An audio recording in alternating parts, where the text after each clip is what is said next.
Herkese merhabalar. Bu haftaki konu başlığımız Allah bilinciyle uyumlu olanlar tüm boyutların üzerinde yürür olacak. Hiç düşündünüz mü sevgili arkadaşlar? Varoluş dediğimiz, hayat dediğimiz, uzay dediğimiz, yani bu sınırsızlık hali içerisindeki yaşamın tamamı neden var? Bizler neden yaratıldık? Neden varız? Uzay neden var? Yıldızlar neden var? Yani Allah çok canı sıkıldı da mı bizi yarattı? Yani bizler tanrısal oyuncaklar mıyız? Bu kadar basit olmasa gerek. Normalde işte dini öğretilerde baktığımızda da Adem yaratıldı. İşte yasak meyveyi yedi. Cennetten kovuldu. Peki Allah veya Tanrı cennetten kovacağı birini neden yarattı? Yani bu şekilde bir sorgulama yaptığımızda aslında burada bir sembol olması gerektiğini düşünmemiz gerekiyor. Yani yoksa bizim gözümüzdeki Allah bilinci çok da kusursuzluğu varlığında barındırıyor gibi gözükmüyor. Ve ben bu şekilde açıklamayı yaparken de tamamıyla vicdanım rahat bir şekilde bunu söylüyorum. Çünkü benim inandığım öğreti benim devamlı akletmem gerektiğini söylüyor. Peki hal böyleyken ondan geldim, ona döneceksem ve bu beden varlığım içerisinde onun nurunu ve ışığını taşıyorsam ve dünya planeti dediğimiz bu çok yoğun bir şekilde kutupluluk ve dualiteyi varlığında barındıran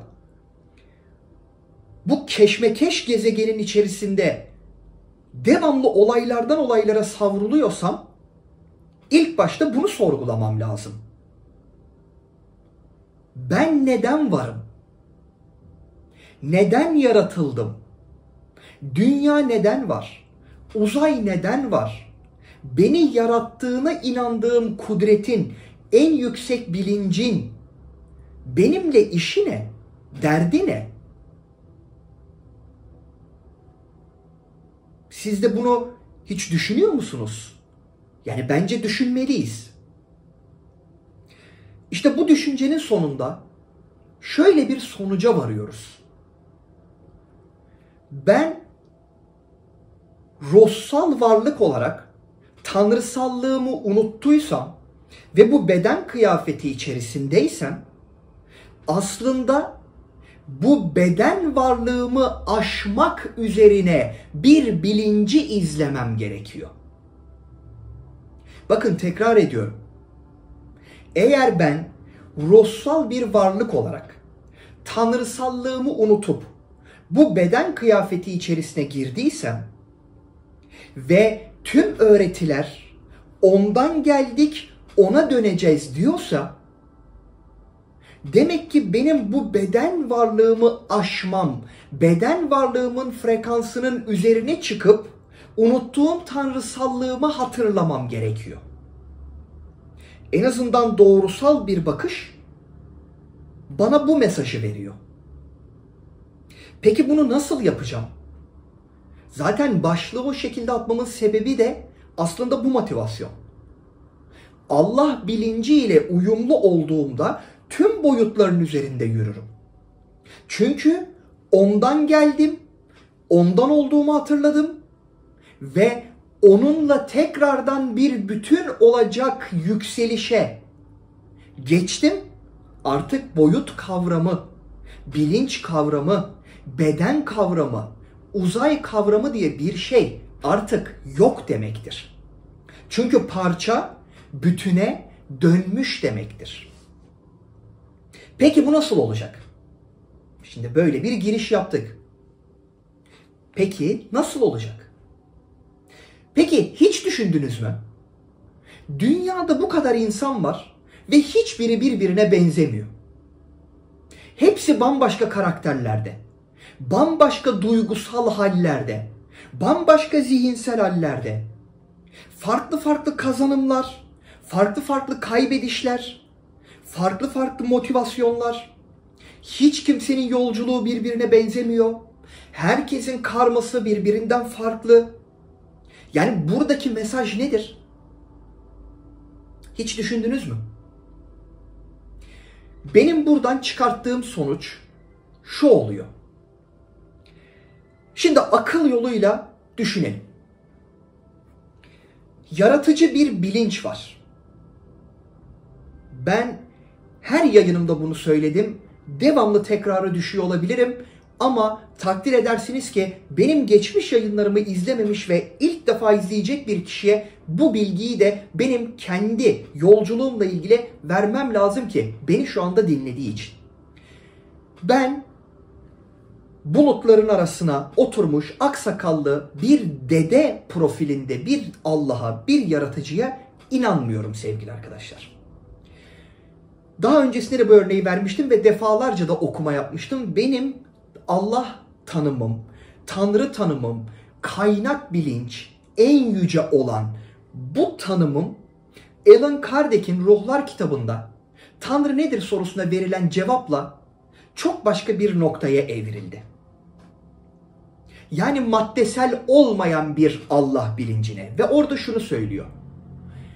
Yaratılışa dair en yüksek zeka ve bilinç yaratılmış olan her şeyin ilk sebebi. Yani şu demek, her şeyden önce bir bilinç vardı. Yani bizim aslında evrim dediğimiz şey bilincin kendi varlığını tanıması. Şimdi size soruyorum. Siz tanrısal bir bilince sahipsiniz.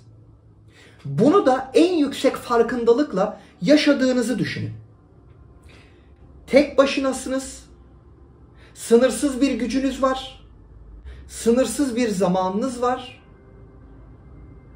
Bunu nasıl deneyimlersiniz?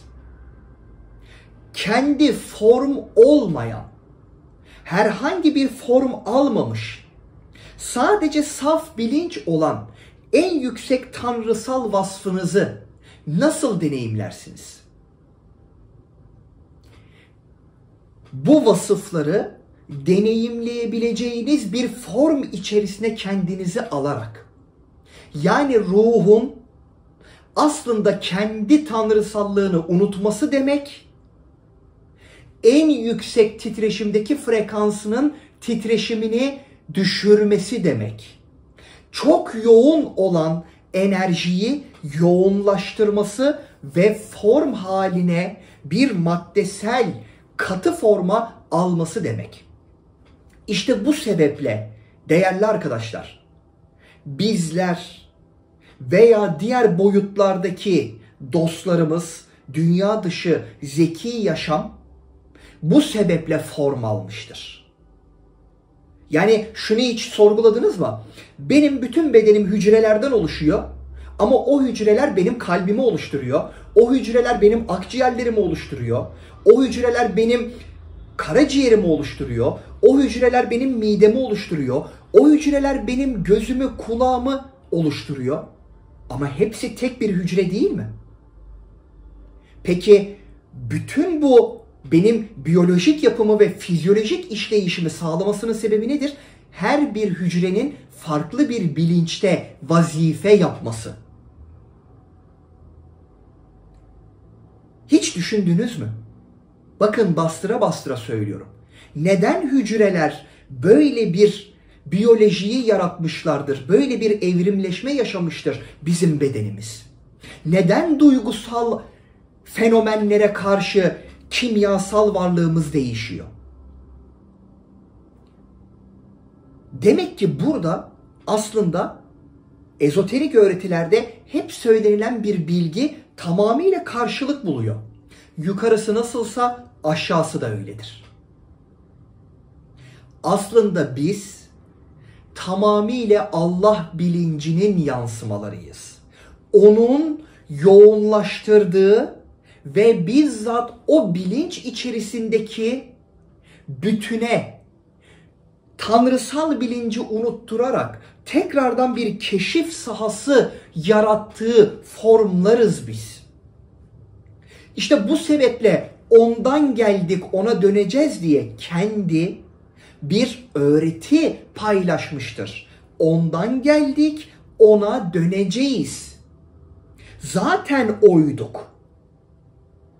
Ve o olduğumuz saflık haline tekrardan döneceğiz. İşte bu sebeple enkarne oluyoruz. İşte bu sebeple hiç kimsenin karakter yapısı, deneyimleri, kazanımları, kaybedişleri, aile yapısı, evlilik hayatı, çocuklarıyla olan ilişkileri, maddi durumu birbirine tam olarak benzemiyor. Hayat görüşü, bilinç hali, duygusal hali birbirinin aynısı değil. İşte bu sebeple bütünü aslında biz temsil ediyoruz. İşte bu sebeple dünya gezegeni yoğun bir dualite, yoğun bir karmaşıklık içerisinde bize ruhundan üfleyerek buraya yollamıştır ve tüm boyutlar arası aleme de ben ona nurumdan üflediğimde secde edin demiştir. Buradaki secdenin tek bir karşılığı aslında tüm boyutların birbirine hizmet halinde olması, tüm boyutların birbirini yukarıya doğru yükselmesiyle ilgili bir çaba içerisinde olmasıdır. Sevgili arkadaşlar, işte bu sebeple Allah bilinciyle uyumlu olanlar tüm boyutların üzerinde yürür. Allah onun gibi olmamızı istiyor. Bunu normalde insanlar şirk olarak adlandırıyor. Yahu ben neden şirke düşüyorum? Ondan geldim, ona döneceğim. Ben ona nurumdan, ışığımdan üflediğimde tüm melekut secde etsin. Ya bir düşünsenize, bizdeki kıymet nedir? Sadece ne yaptığını bilmediğimiz ibadetlerle mi bu olacak? Ne yaptığını bildiğimiz ibadetlerle anca buna ulaşabileceğiz. Allah'ın bize yüklediği ve verdiği değeri keşfetme ile ilgili bir mücadele içerisinde olacağız. Ben ondan geldim, ona döneceksem bizzat onun yansıması olduğumu kabul etmek neden şirk olsun? Bu nasıl bir saygısızlık anlayışı? Ama günümüzün en büyük sorunu. Korku ve endişeyle yaşanan bir Allah-kul ilişkisi veya Tanrı enerji ilişkisi veya kaynak bilinç ilişkisi. Nasıl tanımlarsanız tanımlayın. Ben korkarak değil, sizler de korkarak değil, en yüksek sevgiyle bu ilişkiyi yaşayarak ancak Allah bilinciyle rezonansa girebiliriz. Bir düşünsenize.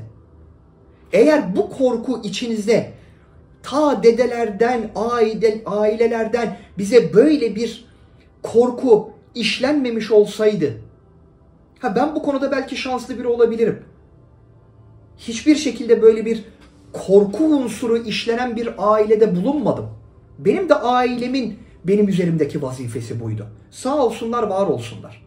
Ama eğer öyle olmasaydı da gerçekten bu kadar kaynak araştırdım. Yaklaşık 10 yıldır bu ilimlerle ilgileniyorum. Bu ilimlerin seanslarını ve danışmanlığını yapıyorum. İnsanlara faydalı olmak adına bu yayınları paylaşıyorum. Ve size soruyorum. Bu korku ve endişeyle olur mu sevgili arkadaşlar? Olmaz, olamaz. Ben korkmadıkça o daha fazla benim ona yaklaşmamla ilgili bana vesileler gönderdi. Çok samimi söylüyorum, bütün hayatım böyle geçti.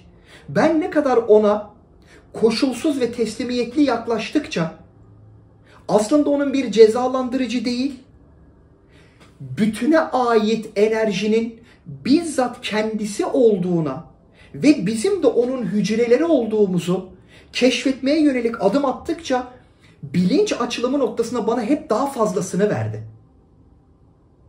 İnanmayın korkmanız gereken bir Tanrı ile ilgili size anlatılanlara. İnanmayın Allah'a yürümenin tek bir yolu olduğunu size söyleyenlere. İnanmayın sadece dini okumadan, anlamadan, sadece belli bir gruba hitap eden insanların söylediklerinin doğru olduğuna. Ben kendi yayınlarımda bile söylüyorum. Benim söylediklerimi de hakikat kabul etmeyin. Ama deneyimleyin. Benim söylediklerimi koşulsuz şartsız iman etmenize gerek yok. Her şeyden önce ben kimim ki? Ama ben yürüdüğüm yolu size anlatıyorum. Değerli arkadaşlar. Ve dönem öyle bir dönem ki bakın anlattığım konuların bile artık frekansını yükseltmeye çalışıyorum. Artık sondayız. Dünya misli misli üzerimize geliyor. Ve maddenin ötesinde bir bilinç halini bizde aktif etmek için durmuyor yerinde, durmuyor. Ekonomik, psikolojik, jeolojik, iklim, insanların tahammülsüzlüğü, insanların hayatları ile ilgili endişeleri ve korkuları artık bu basamağın üzerine çıkmamız gerektiğini bize anlatıyor sistemin tamamı. Bizim Allah diye iman ettiğimiz o en yüce bilinç diyor ki artık maddenin ötesine geçin. Buralarda dolaştığınız sürece alacağınız şimdiki içerisinde bulunduğumuz dönemin daha ötesinde olmayacak. Çünkü biz yarattık. Eğer biz o bilincin parçasıysak ve o bilinçle zaten yaratıp o bilince ondan geldik ona döneceğimiz deneyimleri aktive ediyorsak biz ilerleyemediğimiz sürece sistem bizi arkadan zorla itmeye devam edecek. Anlamamız gereken yer bu. İşte Allah bilinciyle uyumlu olmak demek Allah'ın yasalarıyla yaşamaya ve onun bize hayat yoluyla verdiği dersleri anlamamız gerek. Asıl teslimiyet budur. Allah'a teslim olmak demek ne gelirse Allah'tandır. Ya ne gelirse Allah'tandır da kader sistemini ve bilincin özgür iradesini sistemin ve yasanın dışında bırakamazsın. Allah bunu istemiyor bizden. Allah onun bilinciyle, onun bütüne ait en yüce haliyle rezonansta bir hayat yürümemizi istiyor. İşte bu şekilde ancak ona döneceğimiz noktayı aktive edeceğimizi bize söylüyor. Bakın bütün dinlerdeki Allah tanımına veya Allah'la ilgili açıklamalara. Hiç Allah bakın ben buradayım kullarım diyor mu? Hiç kendisini gösteriyor mu? Bizimle olaylar ve yaşam şeklimiz yoluyla iletişim kuruyor. Beklemeyin aksakallı bir dede. Beklemeyin UFO'ların gelip de bize Allah'ı göstereceğini veya farklı bir noktada bize tekamül sıçraması yaşatacaklarını. Bunu bizim yapmamız gerekiyor. Ancak bu şekilde farkındalıklı bir şekilde ona döneceğiz. Onun yansıması ve hücreleri olduğumuzu anlayacağız. Korku ve endişenin üzerinde bir yürüyüş halinde olacağız. Evet sevgili arkadaşlar. Çok düşünmenizi rica ediyorum. Çok fazla araştırmanızı rica ediyorum. Çok fazla okumanızı rica ediyorum. Kendi varlığınızı okuyun. İlle bir kitap alın okuyun. Tabii ki de çok önemli. Kitap okumak insanın yolculuğunda mükemmel kapılar açıyor. Ama böyle bir alışkanlığınız yoksa veya hani en azından şunun arkasına sığınıyorsanız bunu bu şekilde söylemek zorundayım. Hani ya ben bu zamana kadar okuyamadım, okuyamıyorum. Kendi varlığınızı okumaya çalışın en azından. Bu konu başlığı ile ilgili sevgili arkadaşlar paylaşacağım bunlar. Her hafta temenni ettiğim gibi sizlerde yeni bir bakış açısı, yeni bir farkındalık alanı, yeni bir düşünce yolculuğu aktif etmek istiyorum. Umarım başarıyorumdur. Başardığımı umuyorum. Güzel yorumlarınızı görüyorum. Ama her birine de cevap veremiyorum. Lütfen bu konuda bana gönül koymayın. Çok yoğun bir tempo içerisinde bu dönemde hayatımı yürütüyorum. Bu haftalık söyleyebileceğim bunlar. İnşallah haftaya tekrardan görüşmek üzere. Kendinize çok çok iyi bakın. Sevgiler diliyorum.